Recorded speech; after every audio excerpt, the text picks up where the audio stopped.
இந்தியாவில் உள்ள மாதிரி. ஓகே, இதெல்லாம் பாருங்க, இதெல்லாம் மைண்ட்ல வச்சுட்டு திங்க் பண்ணிட்டு ஓட்டு போடுங்க, யார் வந்தா கரெக்டா இருக்கும். இப்ப தமிழ்நாட்டுக்கு தேவையான திட்டத்தை நிறைய கொண்டு வருவாங்க. சில அரசியல் கட்சி தான் சொல்றாங்க 5 தலைநகரா பிரிப்போம் நாட்டை, தமிழ்நாட்டை 5 தலைநகரா பிரிச்சு நிர்வாகத்தை பரவலாக்கி ஆட்சி செய்வோம் அப்படின்னு சொல்றாங்க. அதை கண்டுக்க மாட்டீங்க.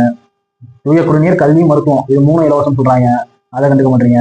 இன்னும் அந்த 1000, 2000, 2500, எவன் 2000 இவன் 2000 கொடுக்கலாம், எவன் 2500 கொடுப்பானா அவங்க ஓட்டு போடுவாங்க. அதான் ஒரு மாசத்துக்கு முன்னாடி வரையும் சொல்லிட்டு இருந்தீங்க. தூத்துக்குடியில ஒரு பொண்ணை கற்பழிச்சாங்க 12th படிக்கிற பொண்ணை. அந்த பொண்ணு வந்து 10th வந்து 490 மேல மார்க்கு. அது எவ்வளவு கனவோட இருந்திருக்கும்.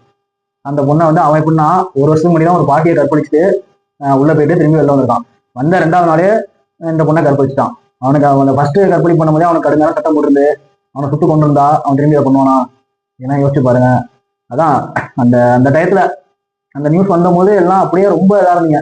இவங்கெல்லாம் இப்படிதான், இந்த ஆட்சியாளர்லாம் இப்படிதான், எங்களுக்குலாம் ஒன்றும் பண்ணக்கூடாது அப்படின்னு. இப்போ பார்த்தா 200 காசு வாங்கிட்டு கட்சி மீட்டிங் போயிருக்கீங்க. உங்களை நீங்க மாறினாதான் மாறும்.